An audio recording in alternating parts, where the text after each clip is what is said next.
Picture बाकी है। आगे जाके बंगाल की लोग आपके पार्टी की माइक ऑफ कर देंगे। बस एक चुनाव बाकी है, आप देख लीजिएगा। चाय से शुरू हुई थी सरकार और गाय पे अटक गई और विकास की मौसी 10 साल में रास्ते में भटक गई। इस बीजेपी सरकार ने पिछले 10 सालों में इस देश के लिए क्या किया, उससे बड़ी तालिका बनेगी कि 10 साल में क्या क्या कर सकते थे पर किया नहीं। अगर समय चला गया तो साधना नहीं होगी, अगर भक्त रूठ गए तो आराधना नहीं होगी। और 3 से 303 से 240 के आंकड़े बोलते हैं कि इस बार जो आप चले गए तो दोबारा लौटने की संभावना नहीं होगी। सुश्री सयोनी घोष, बोलो। ये पहली बार की माननीय सदस्य चुना आप? जी हाँ, बहुत अच्छी है सर, सुनिए इनका आप बीच में मत टोकना उनको और सलाह मत देना, आप पीछे सीट पे चल जाओ। धन्यवाद अध्यक्ष महोदय, आपने मुझे बोलने का मौका दिया। मैं जादवपुर लोकसभा क्षेत्र से पहली बार चुनकर इस सदन में आई हूं और मैं धन्यवाद देना चाहती हूं मेरी लीडर ममता बनर्जी और अभिषेक बनर्जी का और जादवपुर लोकसभा क्षेत्र के सारे वोटरों का, जिन्होंने मुझे भारी बहुमत से जिताया और इस सदन में भेज के बीजेपी को एक पैगाम दिया कि पश्चिम बंगाल में माननीय सदन में इन नेताओं को धन्यवाद नहीं होता। आप और ये संदेश सर, ये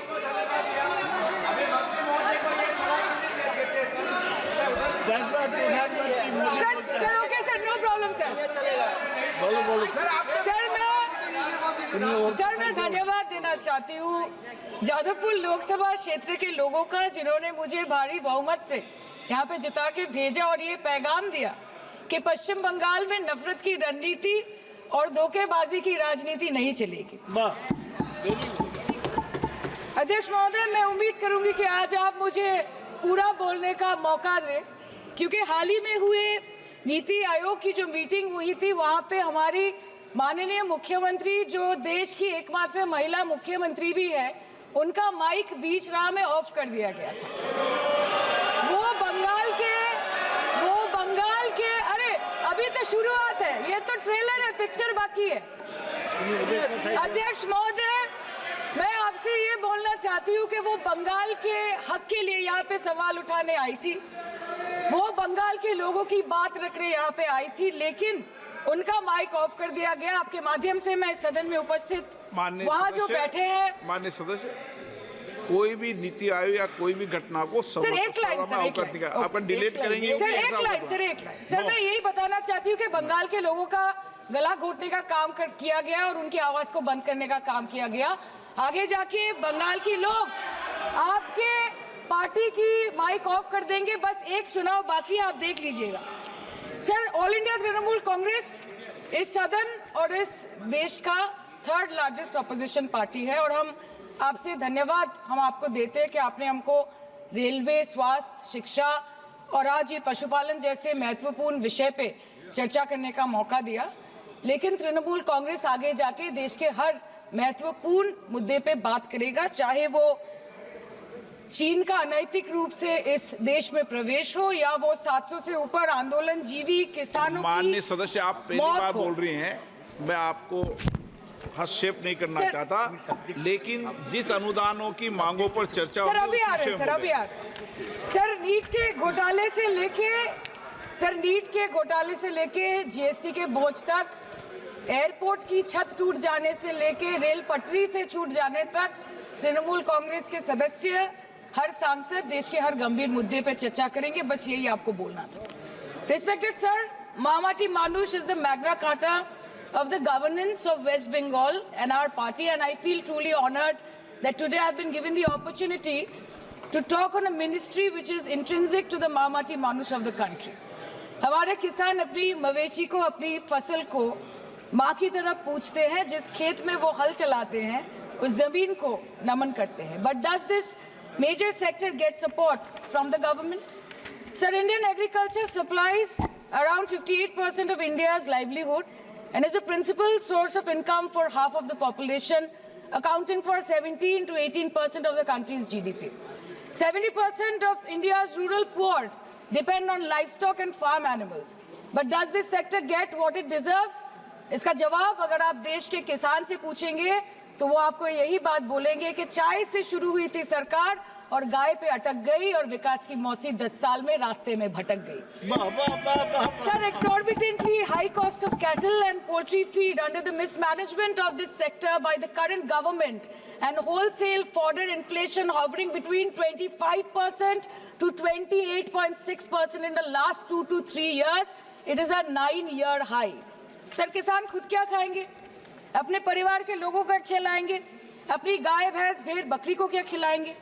सर, ऐसे ही वारदात होते हैं जहां गरीबी से जूझता हुआ एक किसान उसको अपनी गाय भेड़ बकरी को बेचने में मजबूर करते हैं और अंत में जाके वो अपनी खुद की जान ले लेते हैं। सर, पिछले 10 सालों में 1,12,000 किसानों ने इस देश में आत्महत्या की।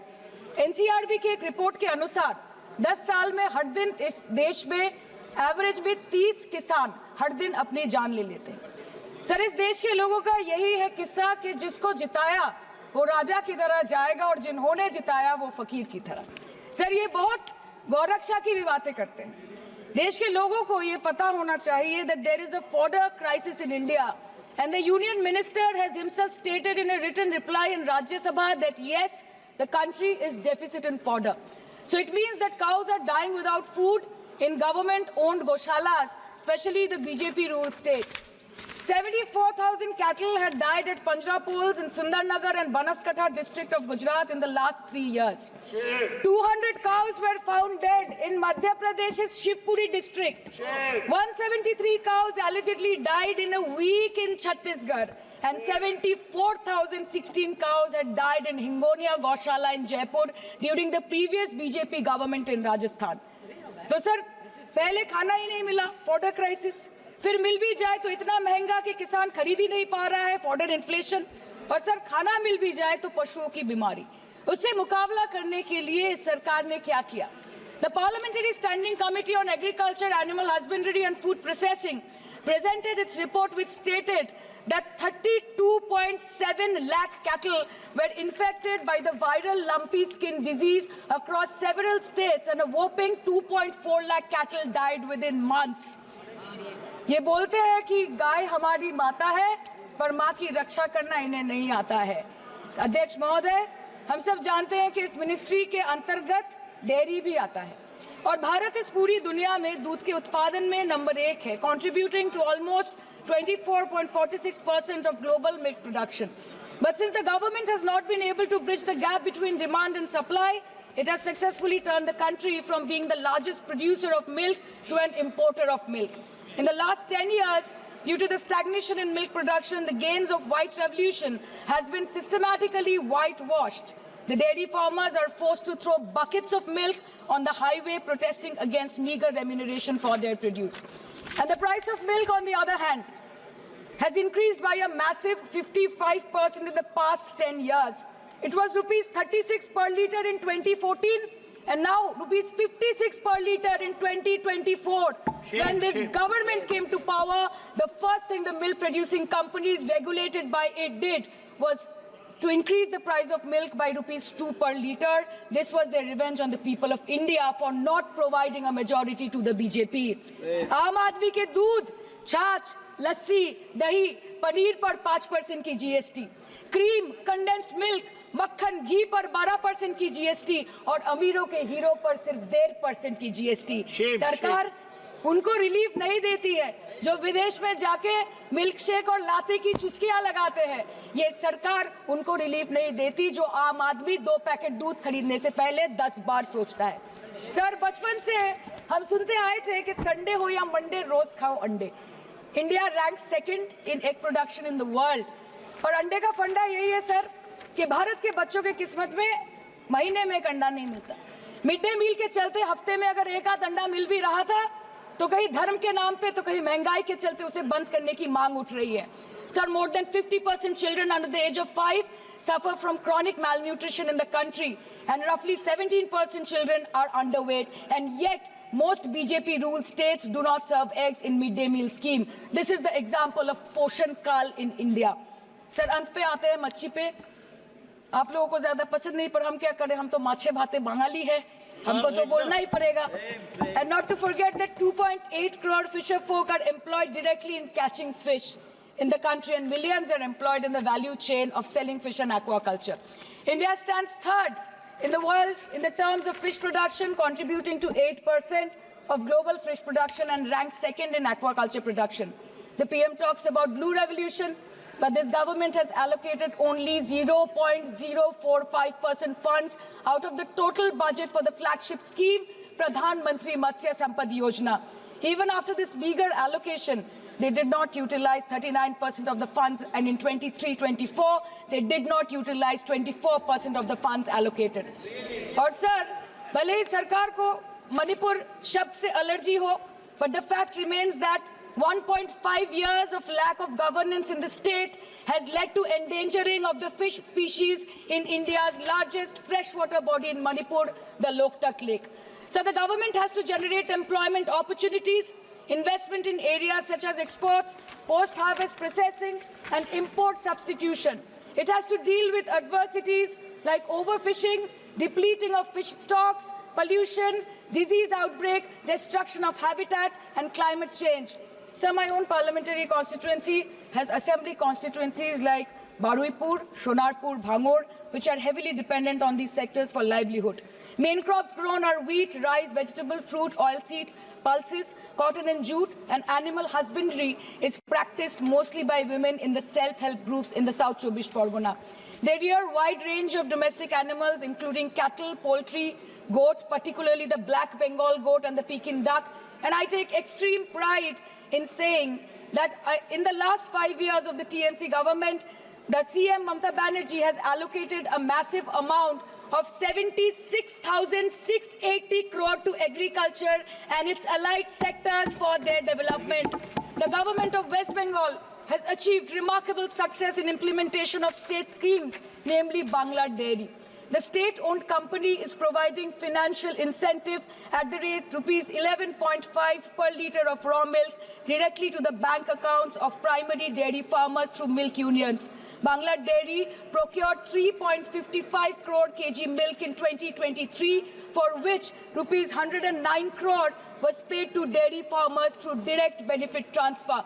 47,900 fresh Kisan cards have been issued in the last 3 years for animal husbandry. Up to 30th November 2023, rupees 393 crore was sanctioned to marginal animal rearers in the rural areas. Bangla Shosho Bima scheme, a fully state-funded scheme for crop insurance.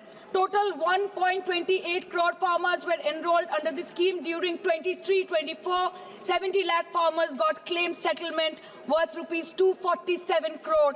76,049 farmers are getting pension amounting to rupees 1,000 per month under Joy Bangla scheme. Super Bangla scheme was introduced in 2014 for ensuring remunerative prices for agricultural produce, integrating about 80,000 farmers and procuring about 100 metric tons of perishables daily. The annual turnover of this project is now rupees 106 crore. 77 new stores have been opened in financial year 23-24. 186 Krisak Bazars sub-market yards are running successfully, providing excellent marketing infrastructure for aggregation and ease of marketing.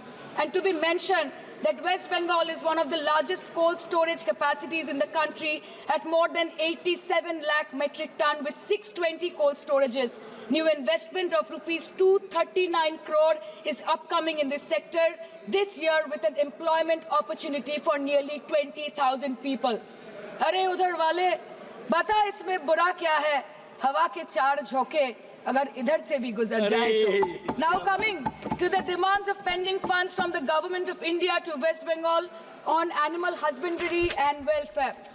50% of the central share, rupees 12.72 crore for financial year 23-24, being the recurring expenditure for mobile veterinary units, is pending with the government of India. Government of West Bengal requested for sanctioning an additional 126 MVUs for 24-25. However, it was regretted, citing want of funds. The proposed central share of 49.93 crore for financial year 24-25 for assistance to states for control of animal disease has not yet been released by the Government of India. Despite repeated persuasion, Department of Animal Husbandry and Dairying has not released the central share of rupees 10 crore for financial year 24-25 for various ongoing national livestock mission schemes, including the project for the establishment of Buck Semen Station in Horinghatta. ये तो बस इसी ministry से बकाया है बंगाल का। अभी दूसरी मिनिस्ट्री प्रक्रिया तो पता नहीं कहाँ पे जाके ये खत्म होने वाला है। मैडम, मैं बस ये कहना चाहती हूँ कि इस बीजेपी सरकार ने पिछले 10 सालों में इस देश के लिए क्या किया, उससे बड़ी तालिका बनेगी कि 10 साल में क्या क्या कर सकते थे पर किया नहीं। 2014 में जो किसान मोदी है तो मुमकिन है सोच के और अच्छे दिन के ख्वाब देख के बीजेपी को वोट दे रहा था, आज 10 साल बाद वो बोलता है कि मोदी है तो नामुमकिन है। शायद अभी वो किसान है भी नहीं। तो इसीलिए मैं बोलना चाहती हूँ कि समय बड़ा महत्वपूर्ण होता है अध्यक्ष महोदय, और बड़ा बलवान। बंगाली में हम एक बात बोलते हैं कि समय गेले साधन होबे ना। इसका मतलब यही है कि अगर समय चला गया तो साधना नहीं होगी, अगर भक्त रूठ गए तो आराधना नहीं होगी। और 3 से 303 से 240 के आंकड़े बोलते हैं कि इस बार जो आप चले गए तो दोबारा लौटने की संभावना नहीं होगी। तो यही बोल के मैं अपनी बात खत्म करती हूँ। Thank you so much.